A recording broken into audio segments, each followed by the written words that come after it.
Hello, good afternoon mga loves. So, pupunta kami kila Ate Janice kasi may naiwan kasi si Steve kahapon dito.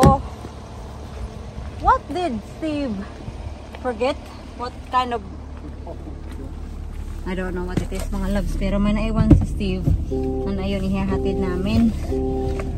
Pupunta din kasi kami sa Asda. Yung Asda kasi malapit sa kanila. Kaya we're just gonna drop that. Oh, okay. Or we're gonna go to Asda first, isn't it? And then go to their house.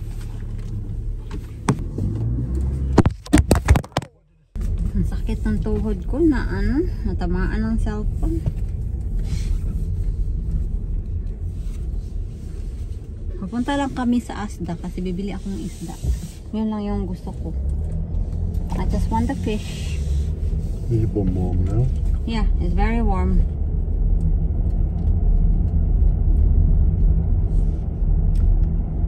Alam niyo mga loves, hindi ko to nakwento sa inyo. So, 2 days ago, I was driving home and it was so busy.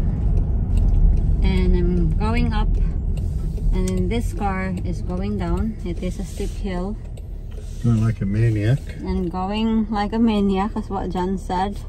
And then, hagip niya yung side mirror ko. Nasira yung side mirror ko talaga.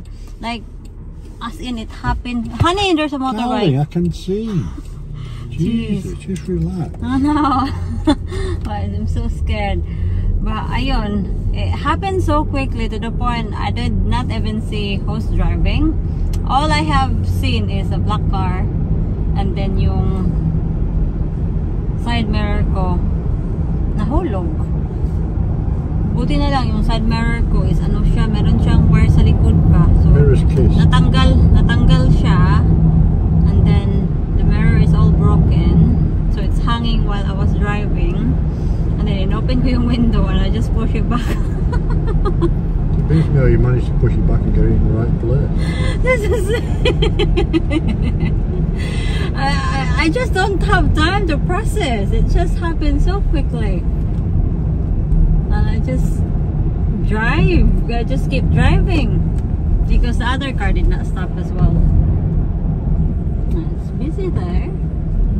Sunday, isn't it? So yeah. Papakita ko sa inyo mamaya yung broken mirror ko.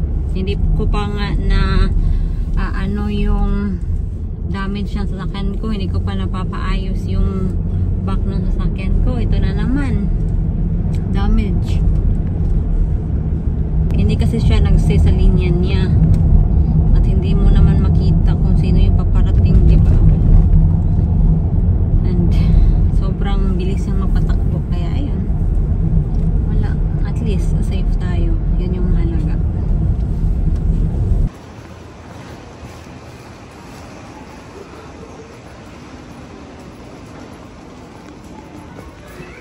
Meron man silang pa-music mga palangga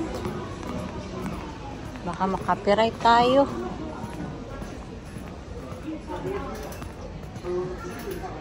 Ito na, nakabili na ako ng isda. 2 pack talaga yung binili ko mga palangga. So, ito yung sinasabi ko sa inyo. Look, tingnan niyo yung aking mirror. Basag. So, as I said, it happened split seconds. So, nung naramdaman ko na may nag-hit sa akin, yung mirror, it flicked through here and it's hanging. And then I just opened my window and push it back. So, yeah. Ito. Damage. Scratch. Yan, and then nung nag-flick through yung ano dito, tingnan niyo. Yes! Sharky and George, sabi niya.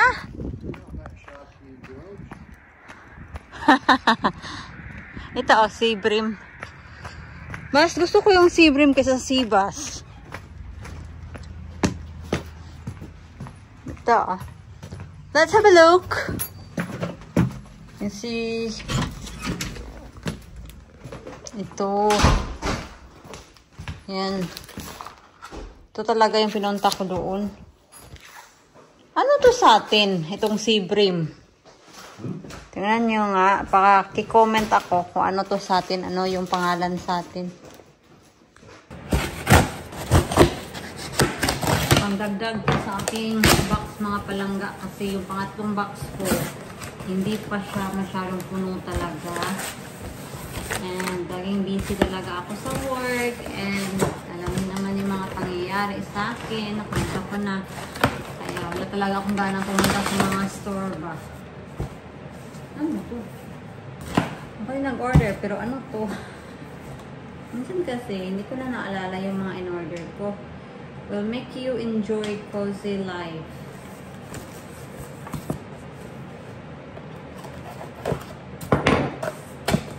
Okay. Yan. Yung pamangkin ko kasi sobrang ano niya, obsessed niya sa unicorn. Kaya bumili ako ng blanket sa kanya na parang medyo may pagka-rainbow na kulay ba. Kasi diba, rainbow, unicorn, associated ata sila or something.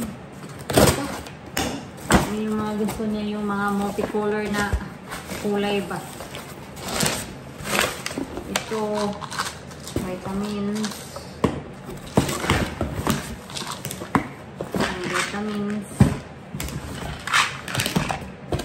sunscreen.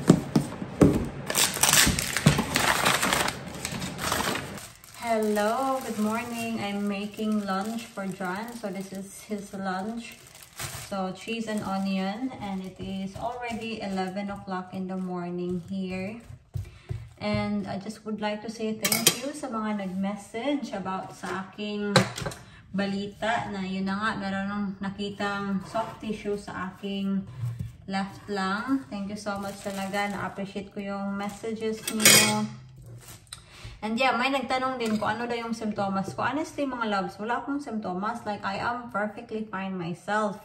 Dahil lang sa ano, sa lump dito sa aking left neck na we were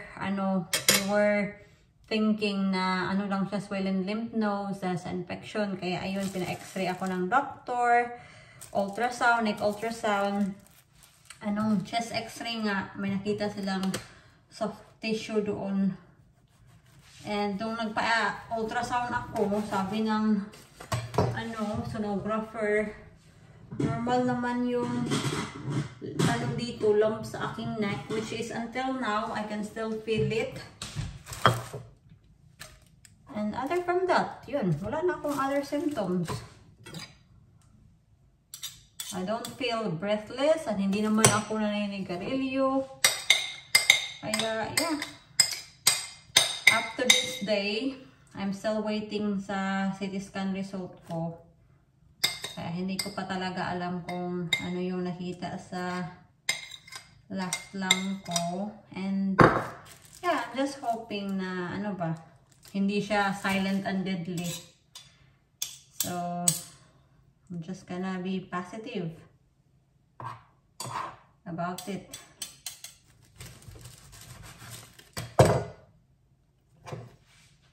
Yan na. Smells so good pag cheese and onion talaga. Pero kahit na wala akong ibang symptoms, wala akong ibang nararamdaman mga palangga, I am mentally drained. Like, wala talaga akong energy kasi alam ko na merong something sa lungs ko, and alam ko na to have a soft tissue in your lungs, hindi siya normal.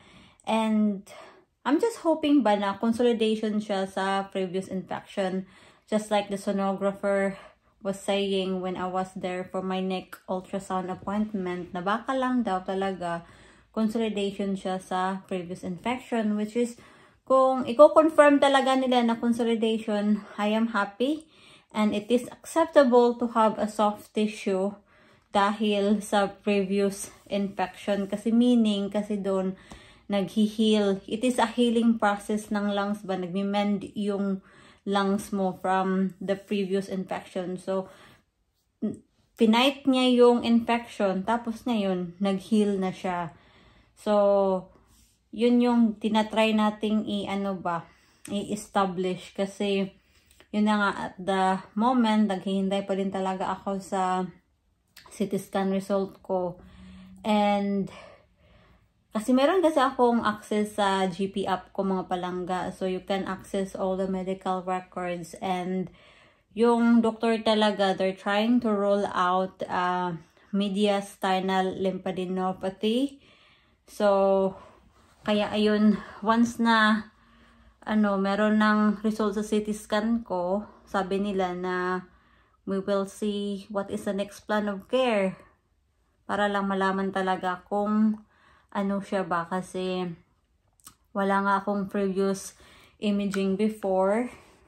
And sinabi ko nga sa kanila na ever in my life, never pa akong nakapag-chest x-ray.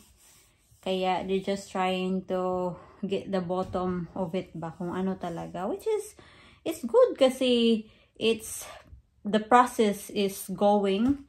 It is just the waiting time mga palangga. It's like a torture. It is a torture kasi kung merong something na serious, gusto ko na malaman na ngayon ba and then matreat agad. Kaya torture para sa akin na maghintay. I don't want to appear that I am impatient person. Ang ko lang ba, ang point ko lang is gusto kong malaman na kung there is something wrong. Kaya ayun, it is such a torture mga palangga. But I'm trying to, to be positive and just do my daily routine. Nagbabang-bang pa nga ako eh. So, okay pa din tayo, di ba?